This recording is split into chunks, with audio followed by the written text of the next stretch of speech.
선하고 아름다운 나의 사랑아, 나의 모든 마음을 너에게 준다. 무엇보다 소중한 나의 사랑아, 나의 모든 정성을 너에게 준다. 나의 기쁨아, 나의 사랑아, 나는 언제나 너를 선택한다. 어떤 이가 세상을 다 준다 해도 나는 언제나 너를 선택한다. 내 모든 것을 포기해야 한데도 나는 너를 선택한다.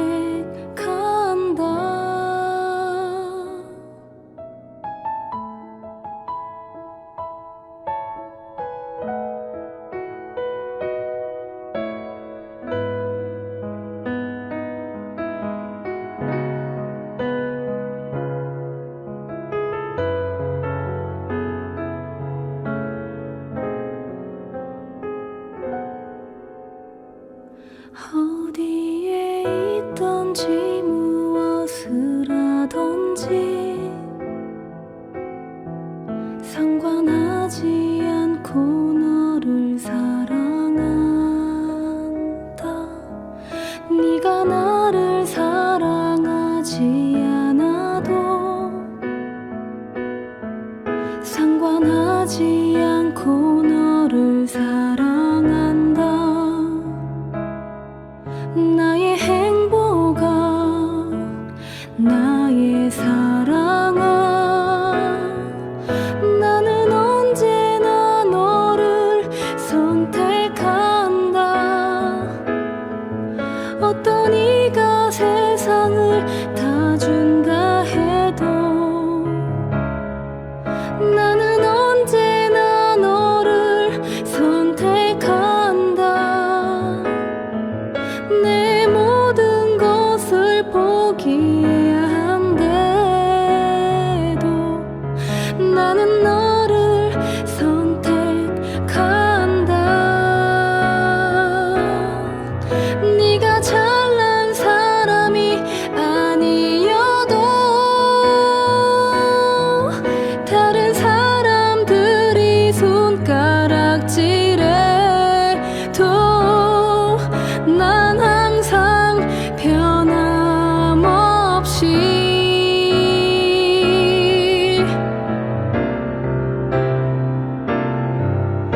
나는 언제나 너를 선택한다. 어떤 이가 세상을 다 준다 해도 나는 언제나 너를 선택한다. 내 모든 것을 포기해야 한데도 나는 너를 선택한다.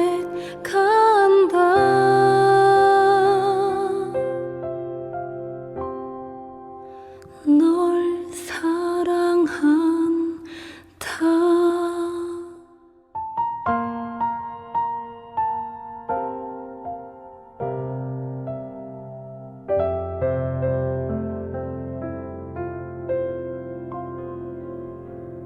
이 시간 하나님께서 우리에게 주시는 말씀은 고린도 후서 5장 17절입니다. 하나님의 말씀을 봉독합니다. 그런즉 누구든지 그리스도 안에 있으면 새로운 피조물이라. 이전 것은 지나갔으니 보라 새 것이 되었도다. 아멘. 하나님께서 오늘 이 말씀을 통해 우리에게 은혜 주시기를 원합니다. 여러분, 교회에서는 하나님의 은혜를 기억하며 하나님 주신 사랑을 따라가기 위한 절기라는 것이 존재합니다. 여러 가지 절기들이 많이 있어요. 여러분들 아시는 성탄절, 부활절, 사순절 이런 절기들이 있는데 모두가 중요한 의미를 가지고 있는데 오늘은 특별히 우리가 조만간 맞이하게 될 사순절에 대한 이야기를 함께 해보려고 합니다. 오늘이 2월 27일입니다. 2월 27일인데 3월 2일 수요일을 우리는 뭐라고 하냐면은 제의 수요일이라고 합니다. 3월 2일이 제의 수요일이 아니고요. 날짜상 계산했을 때 올해는 3월 2일이 제의 수요일이라는 것입니다. 제의 수요일을 시작해서 부활주일 전까지 주일을 제외한 총 40일의 시간을 우리는 사순절이라고 합니다. 이 사순절 기간에 우리는 특별히 예수님께서 이 땅에 오셔서 우리를 위해 죽으시고 십자가 되신 그 일들을 기억하며 하나님의 사랑을 깊이 묵상하는 시간을 갖게 되는 것입니다. 사순절을 보낸 후에 고난주간도 다 지나고 우리는 기쁨으로 부활주일을 맞이하게 되는 것입니다. 성경에서 보면은 40일이라고 하는 이 숫자는 굉장히 많은 일들이 일어났던 시간이었습니다. 창세기에 노아의 방주 사건 여러분들 잘 아실 텐데요. 모든 짐승과 노아의 가족들이 방주에 들어가 있고 온 땅에 비가 내린 기간이 40일이었습니다. 출애굽기에서 하나님의 명령이 기록된 십계명을 받으러 시내산에 올라간 모세는 그곳에서 40일을 머물러 있었습니다. 민수기에서 가나안 땅을 정탐하러 간 정탐꾼들은 하나님이 약속하신 땅을 정탐하기 위해 40일을 정탐했고요. 열왕기 상에서 엘리야가 광야에서 하나님의 산 호렙에 이르는 데까지 40일의 시간이 걸렸습니다. 요나가 니느웨 땅에 선포했던 심판까지의 시간이 40일이었고요. 예수님이 본격적인 사역을 시작하시기 전 광야에서 금식했던 시간이 40일이었습니다. 예수님이 십자가를 지신 후 부활 후 승천하시기까지의 시간 또한 40일이었습니다. 성경에서는 이처럼 40일의 시간 동안 참으로 많은 일들이 일어났습니다. 이렇듯 40일의 시간은 기다림의 시간이었고 준비하는 시간이었고 비전을 갖는 시간이었고 회개하는 시간이었고 회복하는 시간이었고 절제하는 시간이었으며 그 안에서 하나님이 주시는 기쁨을 누리는 시간이 바로 40일의 시간이었습니다. 사순절 기간 40일은 하나님 앞에서 우리가 회개하고 하나님 앞에서 절제하고 하나님 앞에서 회복하며 하나님 주시는 비전을 마음에 품고 하나님 주시는 기쁨을 누리는 이러한 일들이 이루어지는 시간이 바로 사순절 40일입니다. 이 기간에 우리는 특별히 하나님의 말씀을 가까이 하면서 하나님 앞에서 나를 돌아보고 내 삶 속에서 돌이키고 회개할 것들 회개하면서 삶에서 작은 변화들이 시작되는 그 시간들을 우리는 갖게 되는 것입니다. 나에게서 일어난 작은 변화들이 시작되어서 나를 변화시키고 내 이웃을 변화시키고 우리가 속한 이 사회를 변화시켜 나가는 것이지요. 고린도 후서에서는 예수님을 믿은 우리들에게 새로운 삶을 선포합니다. 오늘 본문이에요. 그런즉 누구든지 그리스도 안에 있으면 새로운 피조물이라. 이전 것은 지나갔으니 보라 새 것이 되었도다. 그런데 여러분 어떻습니까? 예수님 믿으면 내가 예수님 믿겠다라고 다짐하면은 새로운 삶이 제깍제깍 시작이 됩니까? 아니죠. 내가 말씀대로 살아야지 다짐하면은 곧장 무너지기 마련이라는 거예요. 성경에 나오는 인물들도 마찬가지였어요. 로마서 7장 15절을 현대인의 성경이라는 버전으로 한번 읽어보겠습니다. 나는 내가 하는 일을 이해하지 못합니다. 이것은 내가 원하는 것은 하지 않고 도리어 원치 않는 것을 하기 때문입니다. 원하는 것은 하지 않고 원치 않는 일, 죄를 자꾸만 짓게 된다라는 것입니다. 우리가 예수님을 따르는 제자, 하나님의 자녀가 되었다면 우리는 새로운 피조물의 삶을 살아가야 합니다. 이를 위해서 꼭 기억해야 돼요. 에베소서 4장 22절에서 24절에 이렇게 나옵니다. 너희는 유혹의 욕심을 따라 썩어져가는 구습을 따르는 옛 사람을 벗어버리고 오직 너희의 심령이 새롭게 되어 하나님을 따라 의와 진리의 거룩함으로 지으심을 받은 새 사람을 입으라. 우리는 하나님의 의를 따라 의와 진리의 거룩함으로 지으심을 받은 새 사람을 입어야 합니다. 이를 위해서는 구습, 옛날 습관을 벗어버려야 하는 거예요. 예수님께서도 이 습관을 벗어버리고 새로운 습관을 잇는 것을 보여주셨습니다. 누가복음 9장 23절에 또 무리에게 이르시되 아무든지 나를 따라오려거든 자기를 부인하고 날마다 제 십자가를 지고 나를 따르라고 하셨어요. 자기를 부인하는 것, 바로 마음을 훈련하는 것입니다. 제 십자가를 지고 따르라. 이걸 위해 필요한 것이 있어요. 마음의 훈련과 작은 우리의 습관들의 변화입니다. 우리는 뭔가 변화를 생각할 때 너무 거대하게 생각을 합니다. 획기적인 변화, 180도 다른 변화. 그러다 보니 다짐하고 결단해도 그것이 오래 못 가는 거예요. 작은 습관을 통해서 자기를 부인하고 작은 습관의 변화를 통해서 내 십자가를 지고 살아가는 거예요. 우리가 살아가야 되는 것이고 예수님도 우리에게 그런 삶을 보여주셨습니다. 누가복음 22장 39절에 예수께서 나가사 습관을 따라 감람산에 가시매. 예수님께는 하나님이 주신 비전과 사명이 너무나도 가장 중요했습니다. 하나님 주신 비전을 위해 작은 습관을 만드셨고 습관에 따라 하나님 앞에 나아가 기도하셨어요. 습관을 만드는 것이 굉장히 중요합니다. 작은 습관이 우리의 삶을 변화시키는 거예요. 예배 드림이 우리의 삶을 변화시키는 거예요. 하나님의 말씀을 가까이 하는 이 습관들이 우리의 삶을 변화시키는 것입니다. 날마다 새로운 옷을 입는 새로운 습관, 이 습관이라는 단어는 영어로 habit입니다. habit. 이 단어의 유래를 찾아봤어요. 바로 옛날 수도사의 옷 하비투스를 의미하는 거였습니다. 거기서 유래를 한 것입니다. 즉 습관이라는 것은 날마다 무엇을 입느냐, 무엇을 하느냐가 바로 습관이라는 거예요. 예수님도 습관에 따라 기도하러 가셨고 바울 또한 마찬가지였습니다. 여러분, 코로나 때문에 우리가 몇 년간 수련회를 하지도 못하고 수련회가 중단되어 있습니다. 그런데 예전에 수련회나 성경학교를 가봤던 기억이 있을 거예요.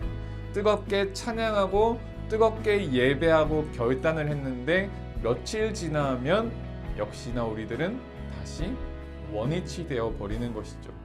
결단하고 획기적인 변화를 내가 예고하고 다짐했지만 그 결단과 변화에 비해서 우리의 작은 습관들은 여전히 그대로 있었기 때문에 그런 다짐과 결단들이 금방 무너졌던 것입니다.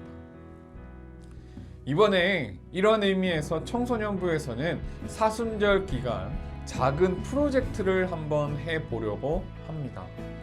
그것은 바로 예수님과 함께 매일 습관의 옷을 입으라. 자, 다 같이 한번 해볼까요? 예수님과 함께 매일 습관의 옷을 입으라. 이 기간에 우리는 3가지 습관을 선정할 것입니다. 습관을 정하는 기준은 언제든 어디서든 10분 안에 할 수 있는 것들이어야 해요. 다 합쳐서. 정말 바쁠 때는 학원을 마치고 버스나 자동차를 기다리면서 또 할 수 있는, 쉬는 시간에 잠깐이라도 할 수 있는 습관들이어야 합니다. 그런 작은 습관들에서 시작하는 거예요. 그런 원칙을 가지고 세운 습관에는 세 가지가 있습니다. 첫 번째 습관은 바로 생활 습관입니다. 예를 들면 10분 일찍 일어나기, 11시 이후에는 핸드폰 건들지 않기, 스쿼드 10개 하기, 줄넘기 30개 하기, 계단으로 집에 올라가 보기, 이런 등등 생활 습관 세 가지를 선정해서 우리가 매일 한번 실천해 보는 것입니다. 다음으로 두 번째, 꿈 준비 습관이라고 합니다. 꿈 준비 습관. 여러분의 꿈과 여러분의 미래를 위해서 우리가 작은 습관들을 실천해 보는 것입니다. 예를 들면 여러분이 하고 있는 공부, 운동, 취업 준비를 위한 습관들을 예를 들면 영어 단어 5개 외우기, 영어 회화 한 문장 외우기, 코딩 공부 5분 이상 하기, 또는 드리블 연습 기초 10분 이상 해보기. 이렇게 두 가지 습관이 있고요. 마지막 세 번째 습관은 우리가 사순절을 맞이해서 영성 습관이라고 하겠습니다. 예를 들면 하루에 1분씩 기도하기, 10분씩 기도하기 어렵죠? 1분씩 기도하기로 시작합니다. 1분 기도하기. 그리고 사순절 묵상 한 구절 하기. 세 번째 식사 기도 30초 이상 하기. 이런 등등의 습관이 있는데 제가 말했던 대로 하지 말고요. 여러분들 나름대로의 그런 습관들을 정해서 한번 우리가 작은 것에서부터 한번 실천해 보는 것입니다. 정말 기도 30초도 안 되겠다는 하는 분들은 하루에 한번 아멘 하기, 여기서부터 시작해도 되는 것입니다. 이렇게 각가지 세 가지의 습관들을 3개씩 해서 총 9개를 실천해 보는 거예요. 혼자 하면 어렵죠. 반별로 저녁 10시에 서로 나누고 그날 내가 어떠한 것을 했는지를 함께 나누고 서로 응원해 주는 것입니다. 그렇게 적극적으로 참여해 주는 반에게는 시상도 있을 것이고, 사순절 기간 동안 열심히 나의 습관들을 위해서 노력하고 참여해 준 친구들이 있다면 그 친구들에게도 교회에서 시상을 할 예정입니다. 하다 보면 익숙해져서 더 늘어날 수도 있어요. 한 구절 묵상하기였는데 하다 보니 2구절, 3구절, 2장, 3장까지도 늘어날 수 있는 것입니다. 늘어나는 것은 자유입니다. 이 작은 습관들을 통해서 우리가 사순절 기간에 하나님이 기뻐하시는 내 삶의 모습으로 작은 변화들이 시작될 수 있기를 간절히 소망합니다. 새 사람을 입는 것, 우리가 하나님 기뻐하시는 새로운 사람의 삶을, 새로운 피조물의 삶을 살아가는 것은 우리 삶의 작은 습관의 변화부터 시작됩니다. 이 사순절 기간 우리를 위해 행하신 예수님의 사랑을 기억하며 예수님과 함께 날마다 새로운 습관을 입으라 라고 하는 이 프로젝트 가운데 우리 삶 속에 긍정적이고 하나님이 기뻐하시는 작은 변화들이 있기를 간절히 소망합니다. 사랑하는 우리 청소년 여러분, 우리 함께 이 작은 습관들을 통해서 사순절 기간에 더욱더 예수님을 깊이 생각하고 묵상할 수 있기를 간절히 소망합니다. 함께 기도하겠습니다. 하나님 감사합니다. 우리 가자제일교회 꿈하나 청소년부에서 이 사순절 기간 작은 습관 프로젝트를 통해 하나님을 더욱더 깊이 묵상하고자 합니다. 작은 것에서 시작되는 이 변화들이 나의 안에서 끝나는 것이 아니라 하나님이 기뻐하시는 모습으로 나의 변화로, 나의 이웃들에게로, 우리 이 세상의 변화로 이어질 수 있도록 하나님 우리를 붙잡아 주옵소서. 결단하고 다짐하는 것들이 흔들리지 않고 우리가 실천할 수 있도록 하나님 우리에게 능력을 주시고 의지를 주시고 지혜를 주시고 하나님 사랑하는 마음을 허락하여 주옵소서. 이제는 우리 주 예수 그리스도의 은혜와 하나님의 크신 사랑하심과 성령님의 교통하심이 하나님의 말씀을 가지고 삶의 자리로 나아가는 사랑하는 우리 가자조일교회 청소년부 머리 위에 이제로부터 영원토록 함께 하시기를 간절히 축원하옵나이다. 아멘.